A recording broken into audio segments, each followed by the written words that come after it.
Halo teman-teman semua, perkenalkan, nama aku Shenko itu. Di sini aku bakal menjelaskan materi sosiologi, yaitu ada individu, kelompok, dan hubungan sosial. Yang pertama yang bakal kita bahas itu adalah individu. Kata individu sendiri itu berasal dari bahasa Latin yang berarti individu, yang berarti sudah terbagi atau kesatuan terkecil. Jika didefinisikan, individu itu kayak seorang atau perorangan. Antara individu satu dengan yang lainnya memiliki perbedaan, yaitu watak dan karakteristiknya yang dimiliki setiap individu saat mereka lahir. Jadi saat mereka lahir, setiap orang tuh mempunyai dua perbedaan itu, pasti mempunyai perbedaan itu. Dan yang kedua, ada kelompok antar manusia yang dibawa sejak lahir, yaitu yang pertama keinginan untuk bersatu dengan manusia lain yang ada di sekitarnya.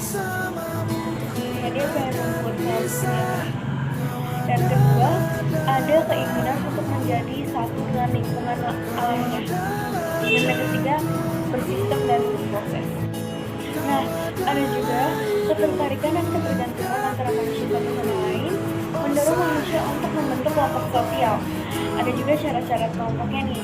Yang pertama, memiliki kesadaran sebagai bagian dari kelompok yang bersangkutan. Kedua, ada hubungan timbal balik antara anggota yang satu dan yang lain. Yang ketiga, ada faktor tingkat yang dimiliki oleh anggota kelompok seperti kepentingan, tujuan, dan ideologi yang sama. Yang keempat, atau yang terakhir, memiliki struktur, tujuan, dan pola perilaku yang sama. Tiga yang bakal kita bahas itu adalah hubungan sosial. Hubungan sosial sendiri itu adalah hubungan yang dilakukan oleh dua orang atau lebih. Unsur mendasar dari hubungan sosial adalah interaksi sosial. Interaksi antara manusia terjadi karena manusia saling membutuhkan. Karena di dunia ini tidak ada manusia yang bisa hidup sendiri. Nah, interaksi sosial sendiri adalah hubungan timbal balik berupa aksi saling mempengaruhi antara individu dan kelompok atau antar kelompok. Dalam hubungan tersebut, individu atau kelompok bekerja sama atau berkonflik melakukan interaksi baik formal maupun informal, baik langsung maupun tidak langsung. Dalam interaksi sosial, salah satu pihak memberikan stimulus atau aksi dan pihak lain memberikan respon atau reaksinya. Ada juga menurut Gillian mendefinisikan interaksi sosial sebagai hubungan sosial dinamis yang menyangkut hubungan antara individu dan kelompok atau antara kelompok. Nah, bentuk interaksi sosial itu yang udah aku contohin, yang udah aku sebutin tadi. Ada juga contohnya nih, interaksi antara individu dan individu itu ya seperti Sherin dan Kirana sedang mendiskusikan soal environment. Dan kedua itu ada individu dan kelompok, seperti guru sedang menerangkan kepada siswa kelas. Dan ketiga kelompok dan kelompok itu seperti 12 IPS 4 melawan 12 IPS 1, yaitu tanding basket. Ada juga syarat terjadinya interaksi sosial. Yang pertama itu kontak sosial. Nah, kata kontak sendiri itu diterjemahkan dari bahasa Latin. Ada am yang berarti bersama-sama dan tangere yang berarti menyangkut. Kontak sosial memiliki sifat-sifat sebagai berikut. Ada kontak sosial dapat bersifat positif, dan kedua kontak sosial dapat bersifat primer atau sekunder. Dan kedua ada komunikasi. Komunikasi adalah pengiriman dan penerimaan pesan antara dua orang atau lebih sehingga pesan yang dimaksud dapat dipahami. Nah, ada juga loh, ada 5 unsur dalam komunikasi, yaitu komunikator sebagai pengirim pesan, komunikan penerima pesan, pesan, media, efek itu respon yang diharapkan oleh komunikator terhadap komunikan. 3 tahap dalam komunikasi. Encoding, memilih kata-kata yang tepat. Penyampaian, menyampaikan kalimat yang dapat dipahami. Encoding, proses mencerna atau memahami kalimat yang telah disampaikan. Gitu. Ada juga faktor pendorong interaksi sosial. Ada imitasi, sugesti, identifikasi, simpati, empati.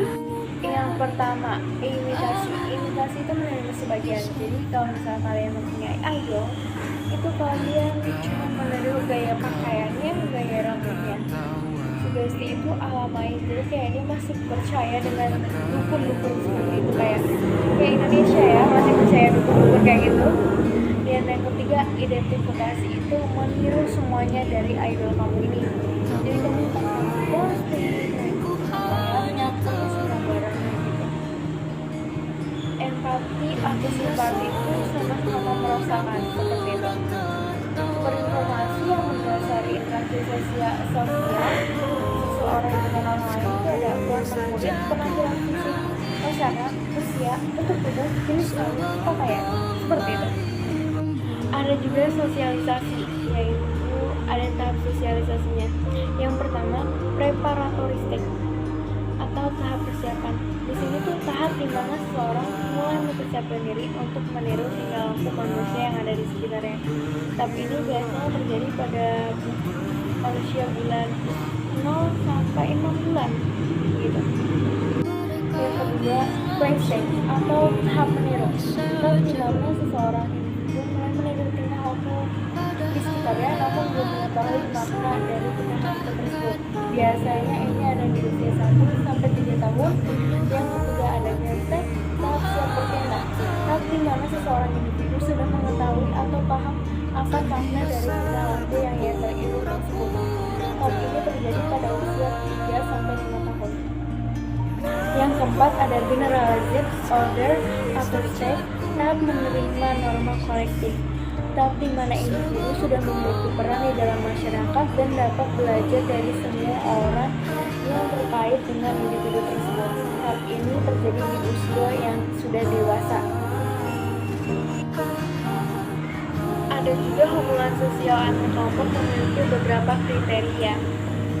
Yang pertama ada kriteria fisiologis, secara fisik, kriteria kebudayaan itu etnis atau suku, kriteria ekonomi penghasilan, kriteria perilaku itu tingkah laku kita. Jadi hubungan sosial itu ada kriterianya seperti yang udah aku sebutin tadi. Dan ada juga status. Status merupakan posisi seseorang secara umum di masyarakat dalam hubungannya dengan orang lain.